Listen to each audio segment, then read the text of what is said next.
বিসমিল্লাহির রহমানির রহিম। সকল প্রশংসা আল্লাহর, সকল ক্ষমতার মালিক আল্লাহ মহান। আসসালামু আলাইকুম আমার প্রাণ প্রিয় সকল ফেসবুকের আপনজন, কেমন আছেন? আমি আপনাদেরই সামান্য একজন কান্তাপা আবারও চলে আসলাম। আজকে হচ্ছে 30/4/2025 সাল। আল্লাহর নামে কাজ শুরু করলাম।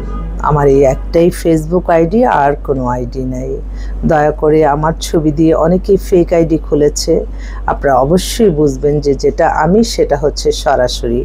আমার হোয়াটসঅ্যাপে আপনারা কনফার্ম হতে পারেন, যেহেতু এটা এমন একটা মাধ্যম, বিয়ে শাদির একটা মাধ্যম। আপনার ঘরে পাত্র আছে, আপনার ঘরে পাত্রী আছে, বা আপনার ঘরে নেই, আপনার পরিচিত আছে, আপনারা পাঠিয়ে দিলেন যে নেও কান্তাপার সাথে যোগাযোগ করে তোমাদের কাঙ্ক্ষিত জীবন সঙ্গী মিলিয়ে নিতে পারো। এই যে ভালো কাজে একটা আমরা বললাম, এটার জন্য আল্লাহ সওয়াব দিবে। সবসময় চিন্তা করতে হবে আল্লাহ কি করলে খুশি হবে, আল্লাহ কি করলে গুনাহ হবে। তাহলেই দেখবেন জীবন মান পরিচালনায় আপনি কোনো অন্যায় পথে যাবেন না। সবসময় মনে রাখতে হবে আমরা এই ক্ষণিকের এই পৃথিবীতে আসছি, আমরা ক্ষণিকের জন্যই পৃথিবীতে এসে আমরা মানুষের কল্যাণে কাজ করব এবং আল্লাহর আদেশ নিষেধ মেনে চলব।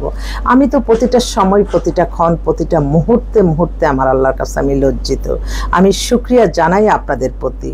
আপনাদের মায়া মমতা ভালোবাসার কারণে হয়তো এই ছোট্ট প্রতিষ্ঠানটি পরিচালিত করতে সক্ষম হচ্ছি। আমি কৃতজ্ঞ আপনাদের কাছে।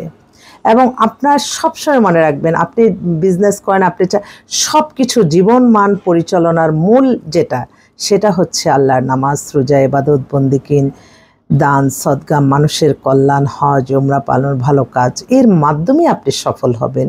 কাউকে ক্ষতি করে না, কাউকে প্রতিশোধ নিয়ে না।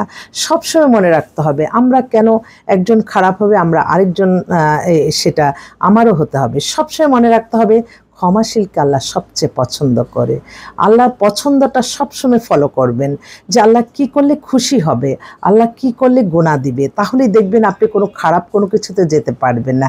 এবং আমরা অনেকেই মনে করি মানুষকে ঠকিয়ে, মানুষের নামে মিথ্যা কাল্পনিক গল্প বানিয়ে আমরা নিজেরা ভালো থাকি না। না, এটার প্রায়শ্চিত্তও করতে হবে। এবং সবসময় যে ক্ষমতাশীল অর্থবিত্তর মালিক, সে আরও মায়াশীল হবে, দয়াশীল হবে, দানশীল হবে, ক্ষমাশীল হবে। যে আরে আমার সাথে এত কিছু করেছে, কিন্তু আমি তাকে ক্ষমা করে দিলাম। এটার ফজিলত যে আল্লাহর সাথে সাথে তার দিয়ে দেয়। সেজন্য অহংকারী হতে নাই, ক্ষমতার অপব্যবহার করতে নাই। ক্ষমতায় থাকতে আমরা মনে করি যে আরে আমার তো সকল ক্ষমতা, আমার কথাই সব কিছু চলে।